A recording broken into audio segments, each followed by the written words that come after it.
Welcome to Acting's Reacting with me, JSB.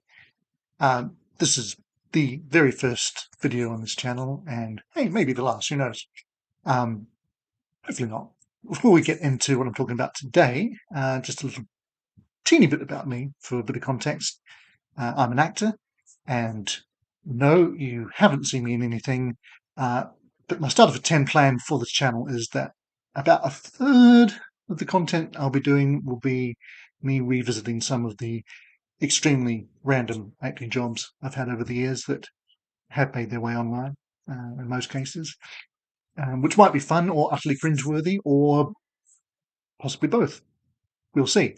The other two-thirds of the content here will be on music, because well, it's my first love, and if I had the talent, I'd be a musician rather than an actor. It's fine. I love my life. So today I'll be looking back at 2023, which we're all, I think, slowly learning to refer to as last year. Me being me, which is to say different. This isn't going to be a best of albums list for 2023 or anything along those lines. I'm just going to count down the artists I listened to the most last year. So to define that, I'm talking the number of times I listened to a full album from these artists, whether that's studio album, live album, compilation, whatever. My listening is primarily albums based still. I'm very old school in that regard. I listen to albums from start to finish, usually in the order intended, occasionally not. I keep track of these things like a true anorak on a very trusty spreadsheet. No other technology is involved in the making of these lists. Okay, now I was going to do my top 10 artists from last year, but it's turned into a top 12 because after the 12, there's a huge clump of artists who are basically tied for the next 30 spots or whatever. And, I've listened to at least one full album by something like 250 artists throughout the year. In terms of individual songs on my iTunes, it's just under 9,000 songs that I listened to last year, just to give you some idea of how much music listening is going on in these ears. Right, we'll move on to the list. I will try and get through these relatively swiftly. Keyword there is try. I can be known for rambling on at length on things without really meaning to, so we'll see. But for your information, there's going to be no music playing in this video, so pop up the speed to 1.25 or even higher if you're crazy and want to hear me just doing really fast about these things. But yeah, it's a way of saving time, and I do it a lot when I'm watching stuff on YouTube. So without further ado, number 12, and this is my first surprise of the year because I thought they'd be higher, but it's modern band by my standards at least, which we'll discover as we go through this list. Really great American rocking band that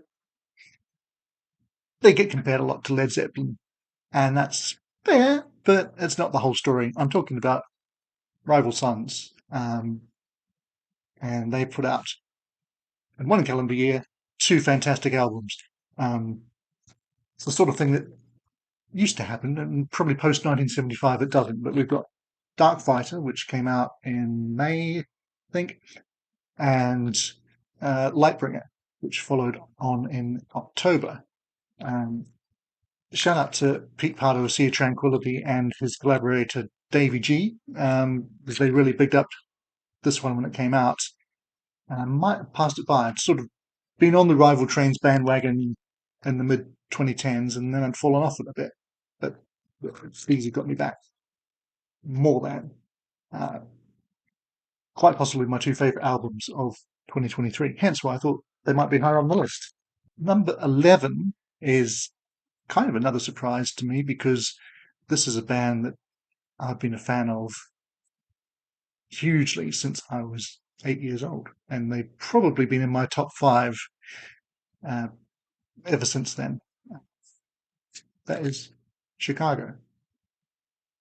And I'm only holding this up because it's the most easily accessible album I had to hand. This is their 2022 album, Born for This Moment, also known as Chicago 30. What the hell is it? Chicago 38.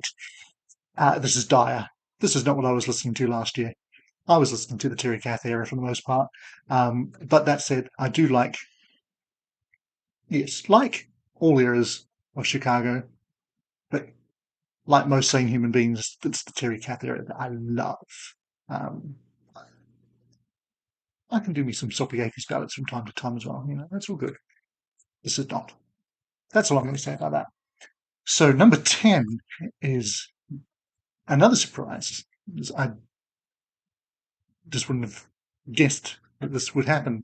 But it's a legendary Canadian band. Can you guess who it is? Yeah, it's the Guess Who. Uh, and maybe I've been listening to them because Burton Cummings and Randy Bachman have finally started, legal proceedings against the current lineup of what is laughingly called the Guess Who. I'm not going to get into that, but yeah, if Burton's not there, it's more like the Guess Why, because they need the money. So real Guess Who stopped in 1975. So the albums that I've been spinning, and it's not one album driving this. I've sort of listened to everything across their catalogue, pretty much, apart from maybe Rockin'. Um, I'm talking the RCA era albums. So Wheatfield Soul through to Power in the Music. That's the Guess Who albums that I play. Speaking of which, and speaking of Sea Eternal Publicly once again, Pete and Rick Levante very recently did a ranking the album show on Guess Who, which is well worth checking out. I do also have to say Burton Cummings' solo stuff gets a fair amount of plays, and most years his solo work would be above the Guess Who in my rankings, but for some reason last year wasn't the case. Moving swiftly on, another band who's been in my top 5 for 30 odd years, probably, aren't even in my top 10 this year, or even the top 20. Partly that's because of my number 9 artist, Steve Lukather. And this album bridges his most recent solo album, and it's deliberately Toto-esque. There he is, finally looking his age, which he made a conscious decision to do, and can't argue with that. Good on him. This is a nice, concise album as well. 8 songs, 35 minutes. You've got Joe Williams from Toto producing, co-writing a lot of the things here. David Paich co-writes a few things and plays on several of the tracks. And there's other guests who have been in Toto over the years. You've got Simon Phillips on the drums. At times, Shannon Forrest as well, who's now just been announced to be back in Toto for touring purposes for this year. Hopefully. There's talk of a UK date, but I don't think it's been announced yet. Hopefully. This has had a lot of spins as well. It's really good. There's not a weak track on it. At the same time, I don't think it's as great as I was expecting it to be, although obviously it doesn't stop me playing it a lot. Number 8. I only got onto them a couple of years ago when they released their 4th album. This is pretty obscure that we're going to. It's the Downs Braid Association. And like actors with unwieldy names, converting it to initials, JSB, they've gone with DBA as the standard way to refer to them, so you don't have to say Downs Braid Association, or indeed type it out all too often. DBA works nicely. Now, if anybody doesn't know this band but recognises the artwork, you'll know instantly that there are Yes connections. Roger Dean artwork, obviously, and the Downs, is Jeffrey Downs from Yes and Asia, and the other half of the duo, yeah, is Chris Braid, who I didn't know at all before this, and he's got a wonderful voice. Both of these gents play keyboards uh, and write all the material together. But Chris Braid is the vocalist. And another thing I want to mention is packaging and album art. I mean, I don't actually play CDs. They go into iTunes and I listen on iPods or iPhones or whatever these days, but I still like a nicely put together package, and this is gorgeous. This is how it's done, people. Um, got beautiful artwork. You've got all the lyrics that are readable. Some people publish the lyrics, but they might as well not. Um, this is this year. Sorry, last year's Celestial Songs album, which is their fifth, and so it ranks quite as highly as this one, which is the fourth. Halcyon Hymns, which is gorgeous. I mean, both of these are gorgeous, but this is another level. Um, yes, just going on that tangent of album artwork. A couple of albums that didn't make or artists rather that didn't make the list, but I've been listening to a fair bit this year, and these are younger artists, and this just goes to show what value physical product has to the current generation. So we've got Boncho here, Andrew Cushion, Waiting for the Rain.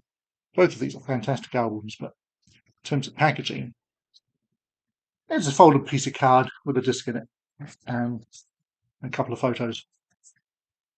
There's no value there. You might as well download or stream, and having the physical product gets you nothing extra at all. But as I said, these two fantastic albums. Right, back to the list. And we are at number 7. And who do we have? You're never going to guess this. I wouldn't have thought this would happen. It will never happen again. It is a band called Lake. And I've mentioned them twice already, but this is a third shout out to Pete Pardo at Sea of Tranquility, because I would never have heard of these guys were it not for him. He did a show, I think it was a show on yacht rock, and we're not going to get into that at the moment. But this is a German band from the 70s.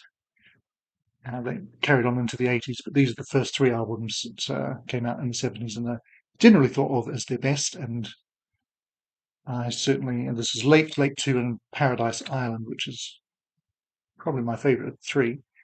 I got this in January and listened to all 3 albums quite a lot, which is why they've come up so high on the list. And I liked it enough to get the next twofer, which has 4th album called Ouch, and then the 5th album, which I can't remember the title off the top of my head. Those are nowhere near as good as these ones, but I had to get those because Ouch is produced by James William Guercio, who has been managed and produced Chicago through Jerry Canfield. So having something that he worked on post Chicago was a first. So that's not a bad album. These 3 are really good, and they are quite intricate musically. We're actually talking similar musical territory to here. There's a poppy element, but there's also a proggy element. If you like technical music, but great vocals. And they stretch out some. There's a couple of really long tracks on these albums. So yeah, if you like good soft rock and you aren't too cool, you don't have to be cool to be around here. Okay, recommend it, and you could probably still pick this up pretty cheaply. It's worth it. Something different. Something that's not different is my number 6 artist for the year. Again, I don't have anything show and tell for this particular artist because, well, frankly, he hasn't released anything in about 30 years. That might be a clue for those of you who know anything about major American artists from the 70s. And it's Billy Joel. And this guy is another long-term favorite. I mean, we're talking lifelong fandom here. 5 years old when I first heard my mum's copy of 52nd Street when I was off school sick with the mumps. Throw that on. That'll make you feel better. It did. He became, in short order, the first artist I ever bought an album with my own money with, and also the first artist I ever saw live when I was 7. That's a long time ago. Saw him live last year, and he's still just as good. I mean, he's incredible live. If you get a chance to see him, you should take it because he is a legend for a reason.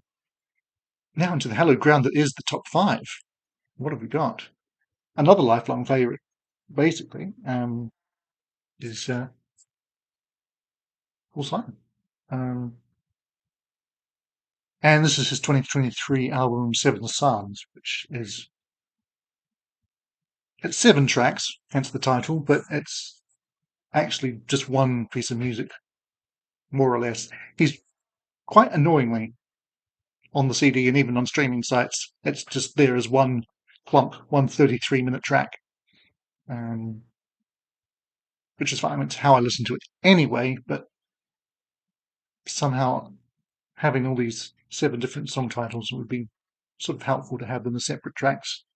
Like the Guess Who and Burton Cummings earlier, if you can bind those two together, then they'd leap up the list. If you added Simon and Garfunkel to my Paul Simon listening, it wouldn't alter very much at all because I might be in the minority of one, but I vastly prefer Simon without Garfunkel. And again, this has probably driven him being this high up the list this year, but he's got so many albums that I listen to regularly, whether it's Graceland or the more obscure ones like Hearts and Bones or Surprise from 2006. All great stuff. Getting to another slightly more modern band, quite a bit more modern. I've called them my favourite band in the 21st century.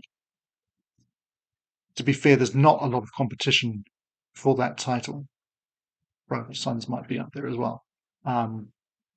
This is a Polish prog band, and it is Riverside.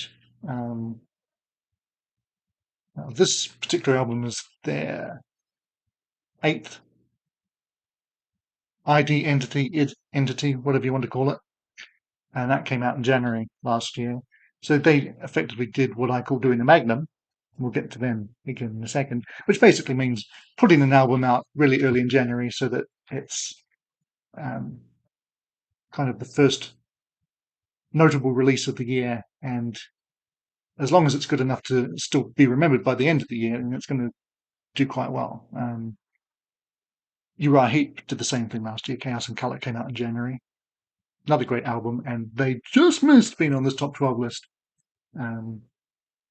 This is a fantastic band, and had the pleasure of seeing them live as well last year.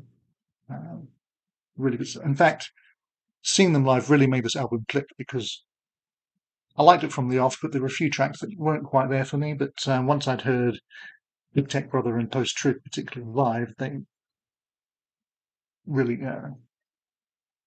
went the distance.